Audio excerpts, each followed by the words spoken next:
Welcome back to the deep dive, everyone. I want you to imagine something for a second. Imagine you have two clocks inside your body right now. Okay. Like literally two internal clocks. And one of them is your liver, which is, ticking faithfully to the rhythm of your last meal. Right, the digestion cycle. Exactly. But the other clock is your brain, and it's ticking to the sunlight outside your window. The circadian rhythm. Yeah. So what happens when those two internal clocks start telling completely different times? That is the big question, right? Right, because you don't feel it immediately. There's no sudden pain or anything. But according to the framework we're exploring today, that microscopic mismatch is actually the exact moment a disease is born. Yeah, that invisible dissonance is just, honestly, it's one of the most profound concepts we've encountered. I mean, we are revisiting a massive topic from a previous deep dive, but this time we are aiming the spotlight directly at the architect of this whole idea. Yes, Lev Nimotin. Right, Lev Nimotin, PhD, and specifically the work he shares on his platform, Uncompressed Thinking. I'm really excited to get into this. So Nimotin's overarching theory is something he calls the kinematics of life. Kinematics. And to really understand that, we have to kind of define the word first. Because in physics, kinematics is the study of motion. Right, like how things move, how they accelerate. Exactly. Navigating space and time, but without necessarily focusing on the brute forces pushing them. And Nimotin is taking that physics concept and just applying it directly to biology. Which is such a huge shift, because he's arguing that we get sick and we age and we ultimately die, not just because our physical biological structures break down, Right. but because our coordinated motion through time falls apart. Which is kind of hard to wrap your head around at first. It really is. But to anchor this in your mind, Nimotin uses this brilliant visual contrast in his work. He says, imagine a fly. Yeah, fly. Right. It's buzzing. It's frantic. It's essentially burning through its entire existence in a matter of, what, a few weeks? Yeah, super fast life cycle. Right. And beside it, imagine a tortoise. Armored, deliberate, carrying this massive sense of endurance over literally centuries. Total opposite ends of the spectrum. Exactly. And right between these two extremes stands a human silhouette. But inside that human outline, there aren't just organs. There are multiple, glowing clock faces. Oh, wow. Yeah. One in the brain, one in the heart, the lungs, the liver, even all the way down to the individual cells. That's a really powerful image. It is. And the core message is stark, right? Health is coordination. Disease is discord. Okay, let's unpack this. Because if health is coordination, we have to fundamentally rethink what it means to be alive. We really do. Because when you or I think of biology, we instantly picture structure, right? Like anatomy textbooks. Bones, muscles, DNA. Exactly. We picture the skeleton or the DNA helix, or we imagine a chemistry set. Yeah. But Nimotin argues that a living organism isn't just a static object. Right. It's not a snapshot. No. Life is organized motion through time. And that is the essential paradigm shift right there. Because we tend to think we are governed by just one master biological clock. Right, like the one in our brain. Exactly, the circadian rhythm ticking away, telling us when to wake up and when to sleep. But Nimotin points out that you are not a single clock. You are an entire society of clocks. A society of clocks. I love that phrasing. Yeah, it's great because the heart has its own beat. The lungs have their own, respiratory rhythm. The kidneys, the vascular system, the immune system, they literally all operate on independent timelines. It's like an orchestra. That's exactly it. Every organ is a different instrument. So the heart is the percussion section, right? Keeping the beat. And the lungs are the wind instruments, the liver is the strings. They're all playing the same symphony, but they have completely different sheet music. They do. And following that analogy, Nimotin suggests the central nervous system, so the brain, acts as the conductor. But, and here's the critical nuance, the conductor is not a dictator. What do you mean by that? Well, the brain doesn't force every organ into one, mechanical uniform beat. Your liver physically could not operate at the exact tempo of a beating heart. Right. That wouldn't make any sense chemically. No, it wouldn't. So the brain provides anticipation and this sort of overarching timing, but the peripheral tissues don't just sit there waiting passively for commands. They're doing their own thing. Yes. They listen, they respond to their local environment, and sometimes they begin to drift. Okay, wait, let's look at that drift. Because what happens when the orchestra stops paying attention to the conductor? It gets messy. Yeah. Nemotin uses a great mechanical analogy for this. He says it's like a massive industrial machine running with just a slightly misaligned wheel. Just a tiny bit off. Right. At first, the vibration is imperceptible. You don't even notice it. But eventually, that tiny wobble creates friction. The bearings overheat, and the machine literally tears itself apart. And he calls this biological friction. Biological friction. Right, which completely reframes how we view the birth of an illness. Because modern medicine, it really trains us to look for visible damage, you know? Like a tumor on an MRI. Yes, or a blocked artery on a scan. But Nemotin argues that the first stage of disease isn't structural damage. It's timing discord. Exactly, it is timing discord. Okay, I need to know the mechanism here. How exactly does a timing error turn into physical friction in the body? Okay, well, let's use a scenario that unfortunately most people experience. Think about your own Tuesday night, right? Okay. You're lying in bed at 2 a.m., you're exhausted, but you are staring at a bright phone screen. Oh, yeah. Guilty. We all are. So the blue light hits your retina, and your brain's master clock says, oh, the sun is up, it's noon, we need to suppress melatonin and stay alert. Even though it's the middle of the night. Right. But then, because you're awake, you decide to eat a midnight snack. Right, a bowl of cereal or something. Exactly. The food hits your gut. And remember, your stomach and your pancreas have their own peripheral clocks. No. So suddenly, they wake up. The pancreas starts pumping insulin, and the liver gears up to process fats and sugars. Because it thinks it's mealtime. Yes. But earlier in the evening, your brain had already sent out hormonal signals telling the liver to shut down digestion. To begin its nightly cellular repair phase. Exactly. So wait, the liver's getting completely contradictory chemical orders. Yes, it is. The brain is basically saying, pause digestion, while the gut is screaming, process these calories right now. Wow. So the liver cells are just caught in the middle. They are. They quite literally panic at the chemical level. Because the sequence is wrong, the metabolic byproducts start to build up. And that causes inflammation. Exactly. Immune cells, called macrophages, they sense this chaos and they trigger inflammatory proteins.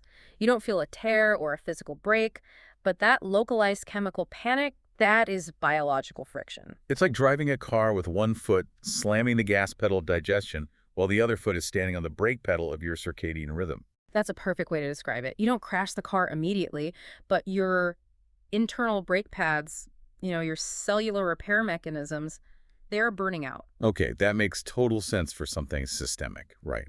Like fatigue or brain fog the next morning. Right. But I'm really struggling to wrap my head around how this applies to a localized physical injury. What do you mean? Well, like, if I'm out for a run and my knee suddenly hurts, my instinct is to ice it because I think the tissue is inflamed or slightly torn. Mm-hmm. Are you telling me that a physical tear in my cartilage is just a clock problem? Well, the physical tear is real, right? The tissue is damaged. But the Kinematics of Life framework forces us to ask why it tore, or more importantly, why it isn't healing. Okay. Symptoms, in this framework, they are the language of discord. If your knee hurts chronically, it might not just be that the tissue is inherently weak. Then what is it? It is highly likely a timing mismatch.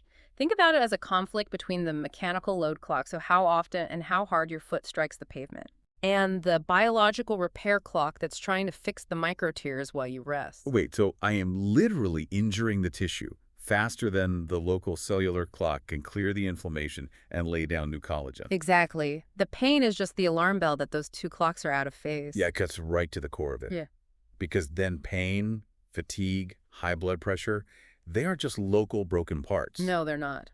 Fatigue is a coordination failure between your sleep cycle, your metabolism, and your nervous system. And high blood pressure. That's a timing mismatch involving your blood vessels, your kidneys, and your stress hormones. But the crazy thing is, this microscopic dissonance, it builds completely silently for a long time. It really does. Because, early on in this process, you could go to your doctor, get a full blood panel done, and every single lab value might look completely normal. Yeah, perfectly in range. Right. Yeah. Your fasted glucose is fine, your white blood cell count is fine, but beneath the surface, the wheel is wobbling. And the body is ruthlessly efficient at compensating for that wobble. That's why the labs look normal. It's hiding the problem. Exactly. It borrows energy from one system to prop up another. It delays certain long-term repair processes just to handle the immediate stressors. So you still go to work, you still hit the gym. Right. You feel mostly fine.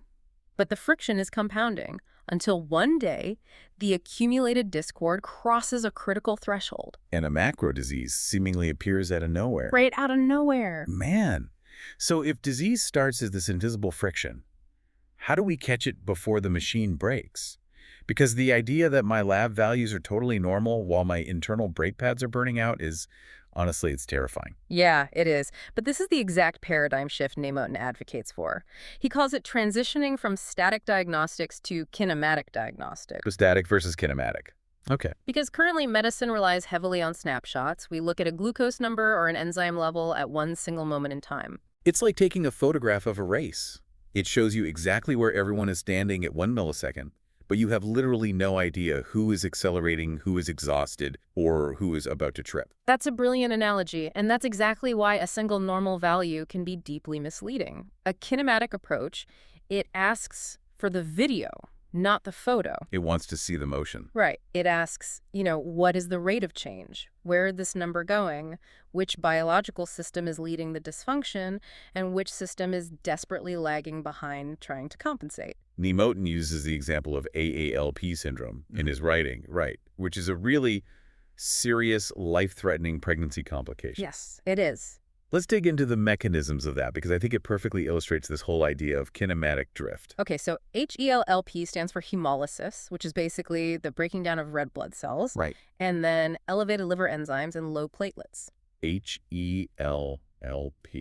Exactly. And it is a catastrophic cascade. Yeah. Now, in standard static medicine, a doctor might monitor a pregnant patient and wait for the platelet count to officially drop below a specific threshold. Like, say, below 100,000. Right, to formally declare the diagnosis of HELP syndrome. But by the time the lab results officially declare the crisis, you are already inside the crisis. You're in the thick of it. The machine is already broken down. Wow. Exactly. Kinematic diagnostics says we shouldn't just wait for the absolute number to cross a red line. We need to look at the trajectory and the relationship between the organs. So looking at how they're moving together. Right. So if a patient's platelets are at 200,000, which technically is perfectly normal. Right, nothing to worry about on paper. But if they were 300,000 just a few days ago, and simultaneously her blood pressure is beginning just a really subtle upward drift. The kinematic picture is alarming. Exactly. Because the vascular system and the liver are starting to drift out of phase with each other. Yes. The individual numbers, they might not trigger a textbook alarm, but the rate of change tells you that a dangerous combination of immune, vascular, and hepatic signals is forming. The organs are no longer playing in time. They're losing the rhythm. And kinematic medicine looks for these sentinel patterns. It attempts to spot the wobble before the wheel falls off entirely. Now, if doctors can spot this kinematic drift early, it forces us to ask a much larger question about biology in general. Which is? Why do some bodies drift into failure in a matter of years, while others maintain their internal rhythm for centuries? Quite. Let's bring it back to that visual of the fly and the tortoise from Uncompressed Thinking. Yeah, they represent the extreme opposite ends of biological time. Right. The fly is this high-tempo organism, fast development, rapid movements, immediate reproduction. Its entire life is just compressed into a frantic window. Nemotin says the fly burns through time. Burns through time. I like that. But the tortoise is a masterclass in slowness. Slow cycle, deliberate movement. It seems to negotiate with time rather than fight it. Yeah, utilizing these really long repair windows to tolerate massive environmental disturbances. Right. But let me challenge this for a second because it sounds a bit too clean. Okay, go for it. Is longevity just a simple mathematical rule of metabolism? Yeah. Like if I have a fast heart rate, I'll die young. Yeah. And if I just sit on the couch and lower my metabolic rate to a crawl, I'll live to be 120. Yeah, no. Nature abhors simple slogans, and Nemotin is very, very careful to address this nuance. Okay, good. Because absolute metabolic speed is not the whole story. I mean, look at birds. Right, birds fly. That Yeah. takes a lot of energy. Exactly. A pigeon or a parrot has an incredibly high metabolic rate. Their core body temperature is something that would be a severe, deadly fever in a human. Wow, really? Yeah, and they are constantly expending massive energy to fly. Yet many birds live for decades. Huh. Bats, similarly, they live drastically longer than other mammals of their exact same size. So if it isn't just about being physically slow, what is the tortoise actually doing right that the fly is doing wrong? It comes down to regulation. Regulation. Yes, the internal maintenance crew. A long-lived organism, whether it's a slow tortoise or a fast-flying parrot, possesses an incredibly robust system for realigning its clocks. Okay. We are talking about highly efficient DNA repair mechanisms, hypervigilant immune balance, and superior cancer suppression. So when their tissues experience biological friction, they fix it fast. Exactly. Their maintenance crews immediately step in to correct the drift before it becomes a systemic failure. The tortoise simply makes this internal patience visible to us. And the fly.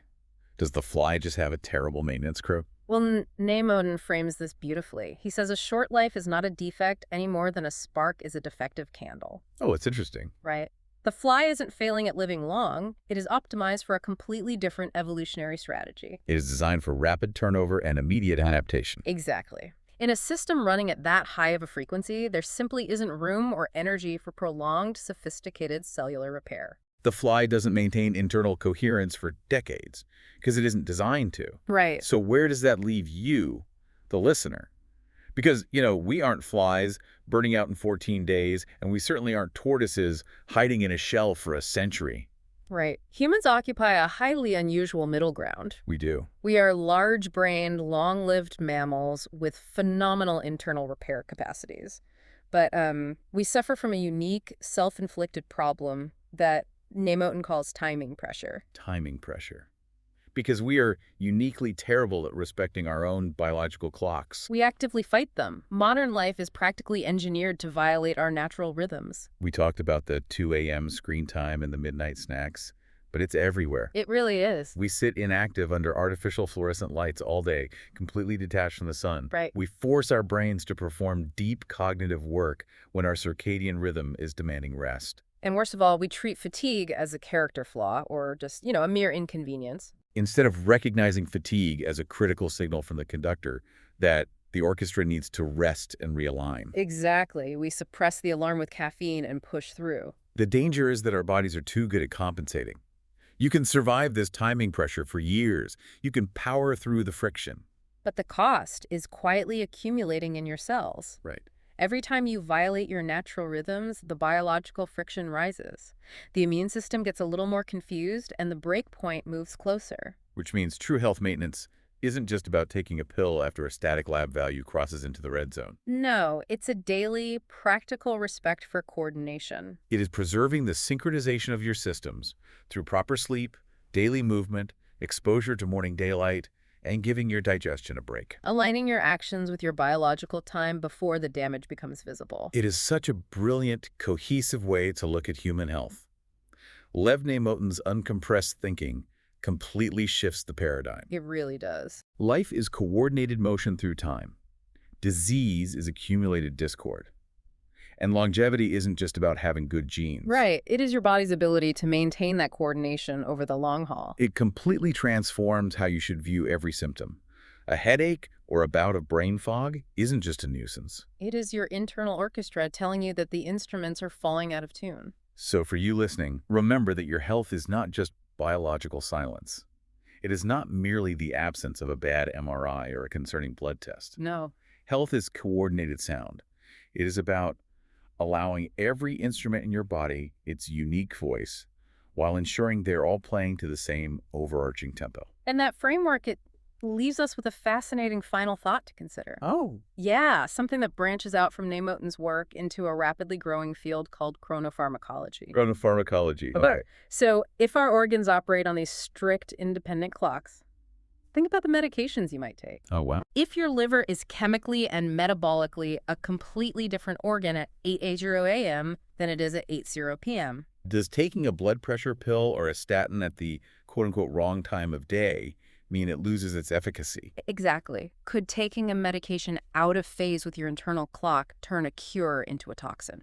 That is an incredible point. The exact same chemical at a different time becomes a totally different intervention. It's mind-blowing. It really is. Something to seriously ponder the next time you look at the instructions on a prescription bottle.